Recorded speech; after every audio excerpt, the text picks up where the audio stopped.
अच्छे दिन के लिए पहले वोट लिया, उसके बाद जनता को नोट लूट लिया, फिर वोट आ रहा है, मोदी जी जा रहा है, अभी से देश का आवाज है। पश्चिम बंगाल की मुख्यमंत्री ममता बनर्जी अपने कड़क फैसले और आक्रामक रवैये के लिए जानी जाती हैं। यही वजह है कि बंगाल की जनता इन्हें दीदी कहकर बुलाती है। ममता बनर्जी को पश्चिम बंगाल की पहली महिला मुख्यमंत्री होने का तमगा भी हासिल है। इनका जन्म कोलकाता के एक सामान्य परिवार में हुआ। इन्होंने 9 साल की अल्पायु में ही अपने पिता को खो दिया था। दीदी ने अपनी शुरुआती पढ़ाई कोलकाता से पूरी की।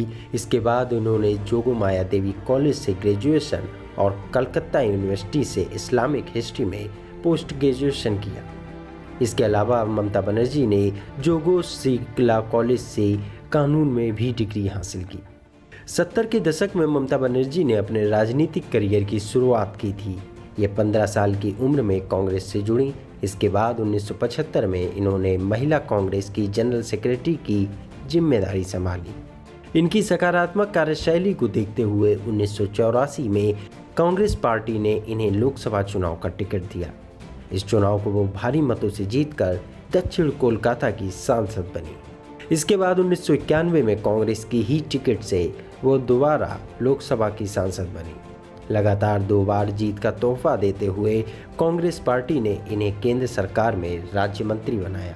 इसके बाद 1996 में ममता बनर्जी कांग्रेस के सीट से एक बार फिर उम्मीदवार बनी और सांसद बनकर उभर कर सामने आई।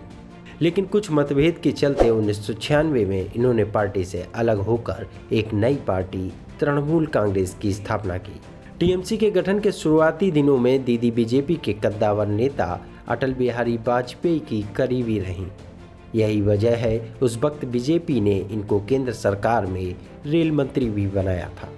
एनडीए और यूपीए दोनों के साथ गठजोड़ के चलते ममता बनर्जी की लोकप्रियता लगातार बढ़ती गई। ऐसे में दीदी ने अब संसद से राज्य की सत्ता तक का सफर तय करने का मन बना लिया था।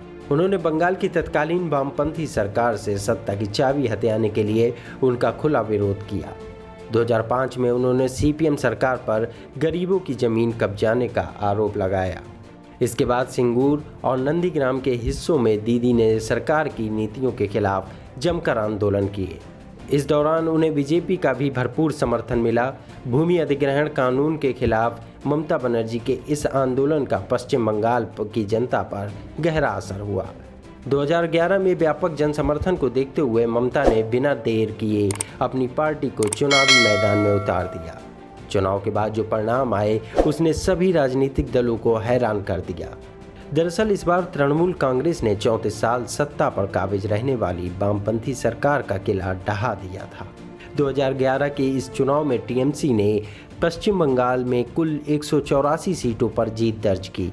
इसके साथ ही ममता बनर्जी ने राज्य की पहली महिला मुख्यमंत्री के रूप में शपथ ली। इसके बाद भी वो शांत नहीं बैठी।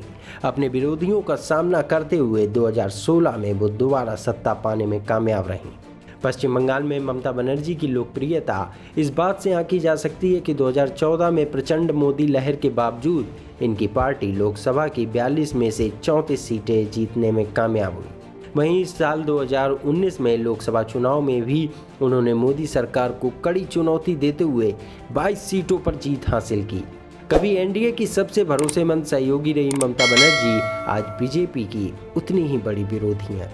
उन्होंने मोदी सरकार की सभी नीतियों का खुले तौर पर विरोध किया। ऐसे में ये देखना दिलचस्प होगा कि 2021 के बंगाल चुनाव में ममता बनर्जी बीजेपी को किस तरह से कांटे की टक्कर देती हैं। दोस्तों, ममता बनर्जी के बारे में जानकर आपको कैसा लगा, हमें कमेंट बॉक्स में अपनी राय जरूर दें। और ऐसे ही रोचक तथ्य पाने के लिए हमारे चैनल फैक्ट्स कैप्सूल को सब्सक्राइब करना ना भूलें। धन्यवाद।